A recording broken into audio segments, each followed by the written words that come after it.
Students, आज की class में आप लोगों का वेलकम है। और आज हम लोग मास डिफेक्ट के एक दूसरे फॉर्मूला को डिस्कस करेंगे। पहला फॉर्मूला हम लोगों ने इसके पहले वाले क्लासेस में देखा था। यहाँ पर आज मास डिफेक्ट का एक दूसरा फॉर्मूला यहाँ पर आज हम लोग डिस्कस करेंगे। तो मास डिफेक्ट होता क्या है? तो मास डिफेक्ट के बारे में हम लोगों ने डिस्कस किया था कि किसी भी न्यूक्लियस में प्रोटॉन और न्यूट्रॉन होता है, और किसी भी न्यूक्लियस का मास उसमें प्रेजेंट प्रोटॉन और न्यूट्रॉन के मास के सम के इक्वल होना चाहिए। थ्योरेटिकल अगर हम लोग ये देखें तो न्यूक्लियस का मास उसमें प्रेजेंट प्रोटॉन और न्यूट्रॉन के मास के सम के इक्वल होना चाहिए, लेकिन एक्सपेरिमेंट से जब किसी भी न्यूक्लियस के मास को कैलकुलेट किया जाता है तो उसका मास उसमें प्रेजेंट प्रोटॉन और न्यूट्रॉन के मास से थोड़ा कम आता है। यानी theoretical experimental value theoretical value से थोड़ा कम आता है, और मास में ये जो कमी आ जाती है, ये जो डिफेक्ट आ जाता है, उसी को कहा जाता है मास डिफेक्ट। किसी भी न्यूक्लियस का मास उसमें प्रेजेंट प्रोटॉन और न्यूट्रॉन के मास के सम के इक्वल होना चाहिए, लेकिन एक्सपेरिमेंट से जब ये देखा जाता है तो एक्सपेरिमेंट में ये देखा जाता है कि न्यूक्लियस का मास उसमें प्रेजेंट प्रोटॉन और न्यूट्रॉन के मास से थोड़ा कम आता है, और इसी मास के डिफरेंस को यानी थ्योरेटिकल वैल्यू और experimental value, theoretical nuclear mass nucleus का जो थ्योरेटिकल मास हम लोग कैलकुलेट करते हैं और जो एक्सपेरिमेंटल मास होता है उसमें जो डिफरेंस आता है, उसी डिफरेंस को कहा जाता है मास डिफेक्ट, और इसे इंडिकेट किया जाता है डेल्टा एम से। तो डेल्टा एम का फॉर्मूला निकालने का जो बेसिक रूल है वो है theoretical nuclear mass minus experimental nuclear mass. अब थ्योरेटिकल न्यूक्लियर मास निकालने के लिए मास ऑफ प्रोटॉन और प्लस क्या हो जाएगा मास ऑफ न्यूट्रॉन। अब किसी भी एलिमेंट में अगर z नंबर ऑफ प्रोटॉन है तो z into mp कर देंगे, यानी प्रोटॉन के मास में एक प्रोटॉन के मास में z से क्या कर देंगे मल्टीप्लाई कर देंगे। अगर 5 प्रोटॉन रहेगा तो 5 यहाँ पे लिखेंगे, 10 रहेगा तो 10 लिखेंगे यहाँ पर। इसी तरह से न्यूट्रॉन के मास में एक न्यूट्रॉन के मास में न्यूट्रॉन के नंबर से मल्टीप्लाई करेंगे। अब न्यूट्रॉन का नंबर कैसे निकालते हैं? तो हम लोग क्या जानते हैं कि n इक्वल टू होता है नंबर ऑफ न्यूट्रॉन होता है mass number minus atomic number a minus z। तो यहाँ पर जनरली a माइनस z का मतलब क्या हो गया नंबर ऑफ न्यूट्रॉन होता है, तो n इंटू mn कर दिया। ये हो गया थ्योरेटिकल न्यूक्लियर मास। किसी भी न्यूक्लियस का थ्योरेटिकल न्यूक्लियर मास उसमें प्रेजेंट प्रोटॉन और न्यूट्रॉन के मास के सम के इक्वल होना चाहिए, माइनस क्या करेंगे एक्सपेरिमेंटल न्यूक्लियर मास कर देंगे, जो एक्सपेरिमेंट से हमें जो वैल्यू आएगा। तो यहाँ पर जो हम लोगों ने ये जो फॉर्मूला निकाला था, इसको हमने फर्स्ट फॉर्मूला यहाँ पे लिखे हैं क्योंकि ये सब हम निकाल चुके थे। यहाँ पर जो m जो वैल्यू हम लोगों ने लिया था, तो वो m क्या होता है experimental value of the mass of the nucleus, experimental value of the mass of the nucleus, या फिर एक्सपेरिमेंटल न्यूक्लियर मास है यहाँ पर, यानी न्यूक्लियस का मास यहाँ पे लिखा दिया हुआ है। यहाँ पर m क्या है वो न्यूक्लियस का मास है, यानी न्यूक्लियर मास है। अब देखिए अगर प्रॉब्लम में न्यूक्लियर मास की जगह पर यहाँ पर अगर इस प्लेस पर एटॉमिक मास दिया हुआ है, न्यूक्लियर मास के प्लेस पे अगर क्वेश्चन में अगर एटॉमिक मास अगर दिया हुआ है तो फॉर्मूला थोड़ा सा चेंज हो जाएगा। इसीलिए सेकंड फॉर्मूला में यहाँ पे लिखा हुआ है कि if experimental atomic mass of the element is given, अगर एलिमेंट का एक्सपेरिमेंटल एटॉमिक मास दिया हुआ है, न्यूक्लियर मास की जगह पे एक्सपेरिमेंटल न्यूक्लियर मास की जगह पे क्या दिया हुआ है एक्सपेरिमेंटल एटॉमिक मास दिया हुआ है। अब न्यूक्लियर मास और एटॉमिक मास में डिफरेंस क्या होता है? तो न्यूक्लियर मास का मतलब हो गया न्यूक्लियस का मास। और न्यूक्लियस का मास कैसे निकालेंगे? न्यूक्लियस में प्रेजेंट प्रोटॉन का मास और प्लस न्यूट्रॉन का मास, क्योंकि न्यूक्लियस में प्रोटॉन और न्यूट्रॉन होता है। एटॉमिक मास का मतलब क्या हो गया एटम का मास। तो एटम में क्या होता है प्रोटॉन न्यूट्रॉन उसके न्यूक्लियस में होता है, बाहर में इलेक्ट्रॉन रिवॉल्व कर रहा होता है। यानी एटम का मास का मतलब mass of proton plus mass of neutron plus mass of electron, तीनों का मास उसमें ऐड होगा। तो अगर एक्सपेरिमेंटल एटॉमिक मास दिया हुआ है, यानी कि अगर m इक्वल टू दिया हुआ है experimental atomic mass of the element, तो हम लोग एक्सपेरिमेंटल एटॉमिक मास को न्यूक्लियर मास में कैसे बदलेंगे, क्योंकि यहाँ पर फॉर्मूला, बेसिक फॉर्मूला में क्या होता है, एक्सपेरिमेंटल न्यूक्लियर मास होता है। तो देखिए एक्सपेरिमेंटल एटॉमिक मास कितना दिया हुआ है, m दिया हुआ है,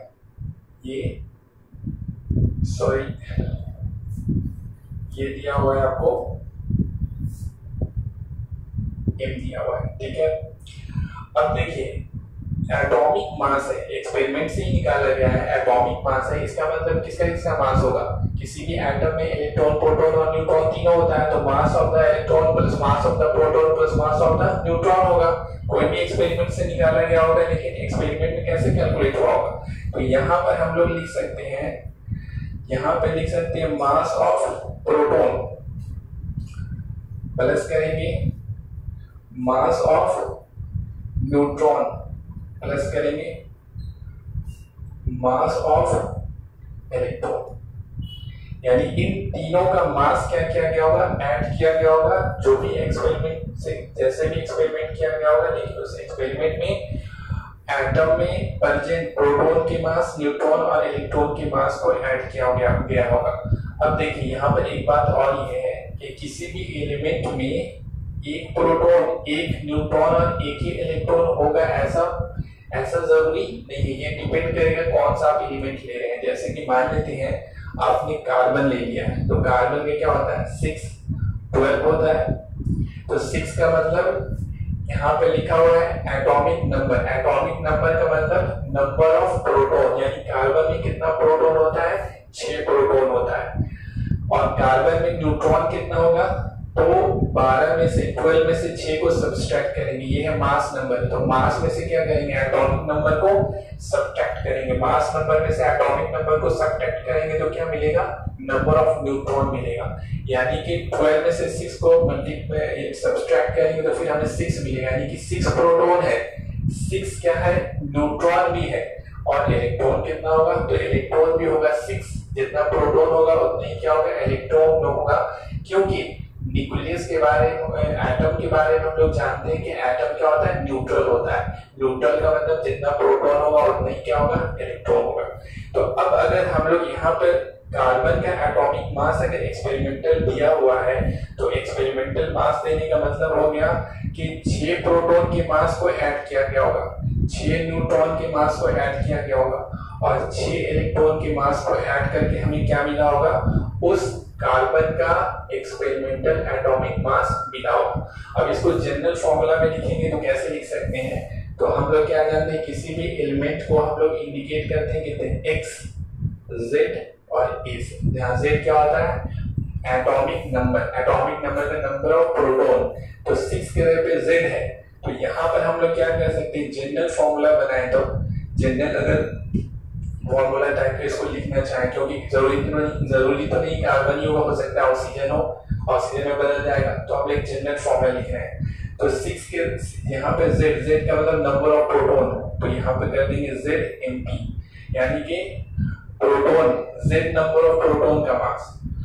अब यहाँ पर न्यूट्रॉन का मास, तो न्यूट्रॉन का मास कैसे निकालते हैं, n इक्वल टू होता है a माइनस z, समझे। तो यहाँ पर क्या होगा, 6 के जगह पे क्या लिखेंगे, हम लोग लिखेंगे a माइनस z कर देंगे, ये निकल गया किसका मास, ये हो गया आपको जितना भी न्यूट्रॉन होगा उस सबका मास, और उसके बाद इलेक्ट्रॉन, तो इलेक्ट्रॉन जितना प्रोटॉन होगा उतना ही इलेक्ट्रॉन, और z इंडिकेट करता है प्रोटॉन के नंबर को, z इंडिकेट करता है प्रोटॉन के नंबर को, और जितना प्रोटॉन होगा उतना ही इलेक्ट्रॉन होगा, तो ZME हो जाएगा।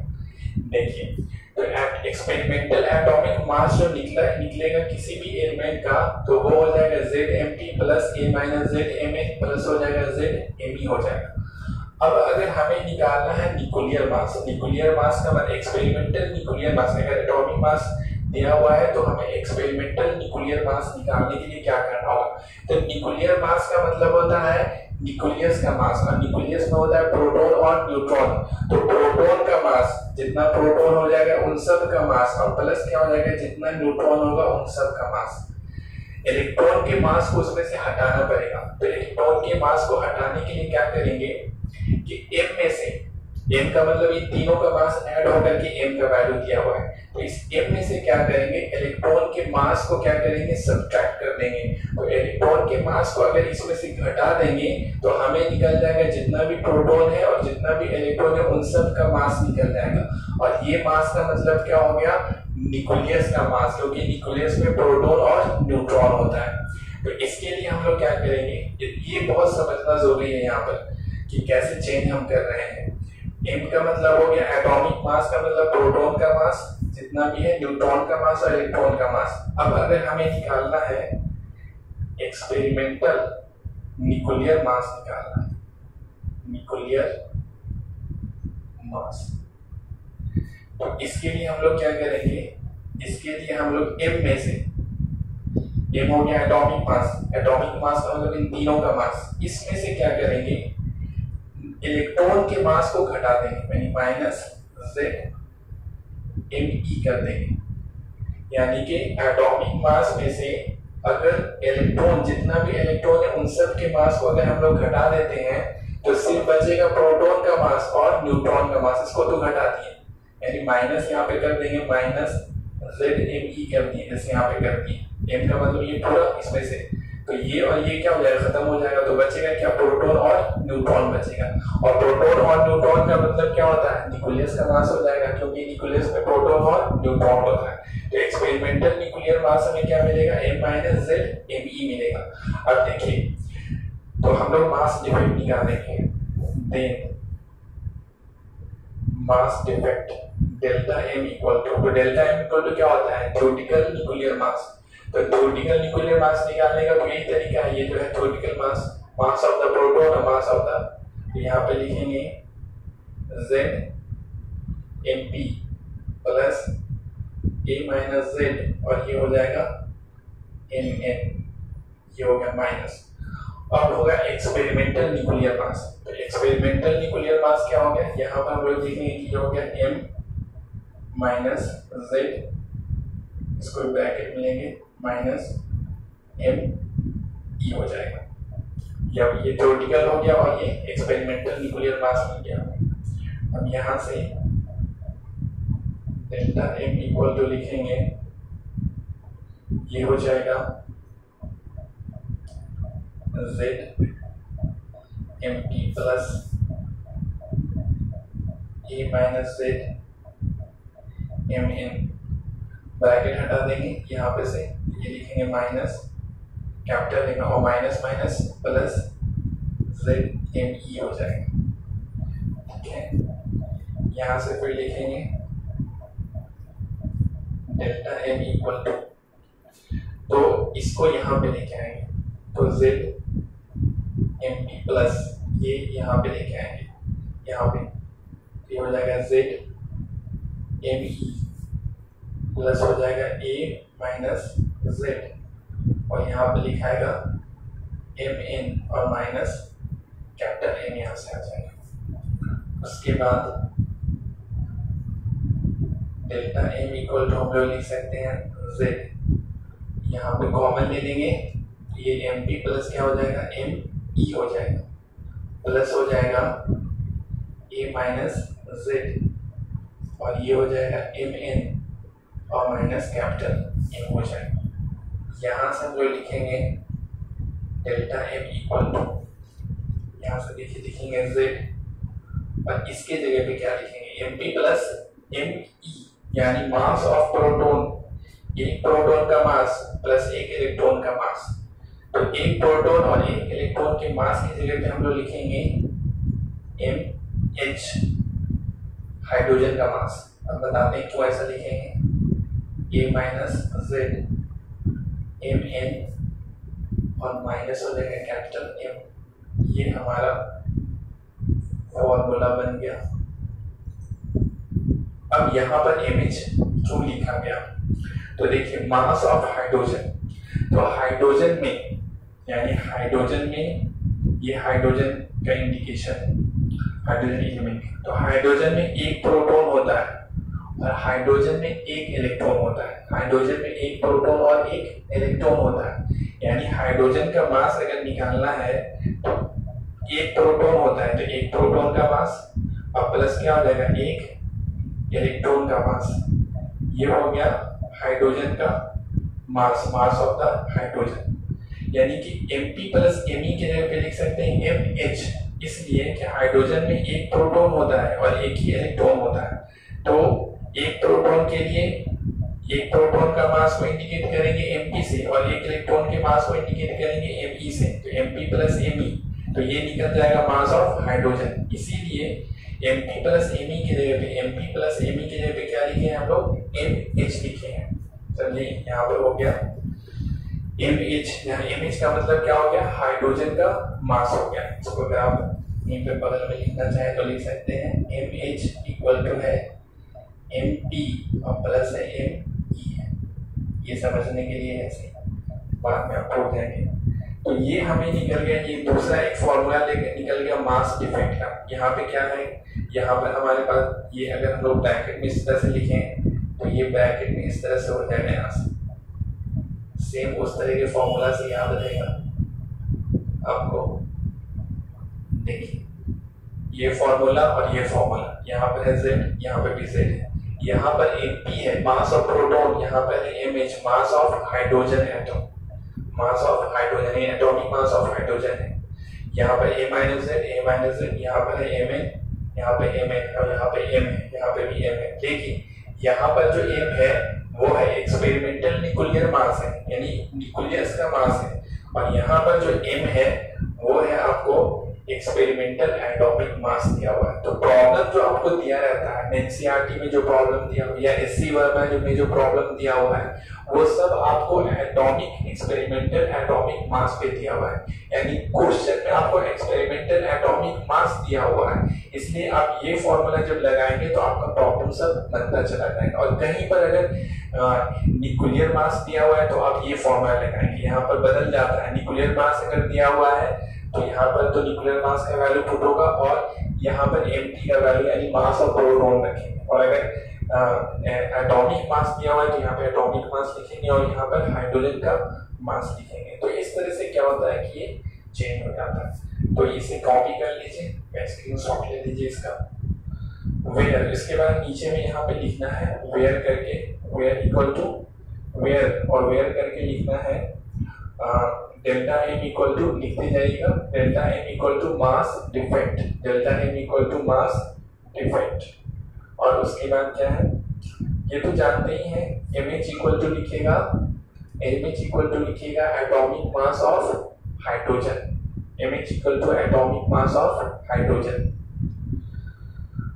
उसके बाद लिखिएगा, ये तो जानते ही हैं, ये इक्वल टू क्या होता है, equal to mass number, Z equal to क्या होता है एटॉमिक नंबर, अगर नहीं पता तो लिख लीजिएगा, ये इक्वल टू मास नंबर और Z equal to atomic number.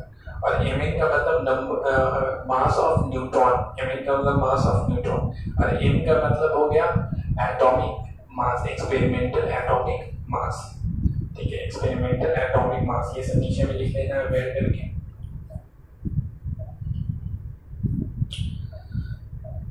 इसके बाद प्रॉब्लम बनाना है, कौन कौन सा प्रॉब्लम बनाना है आपको यहाँ पे हम बता रहे हैं। एनसीईआरटी का पेज नंबर 462 है, पेज नंबर, ये होमवर्क है 462। प्रॉब्लम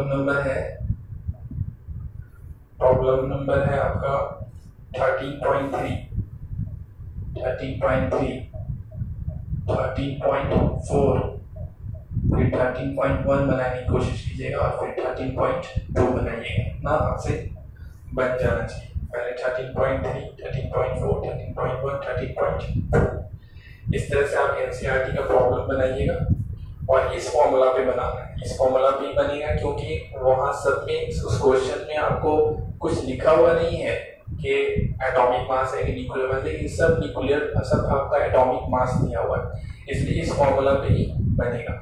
अगर प्रॉब्लम होगा तो फिर आप पूछ सकते हैं। ठीक है, ओके।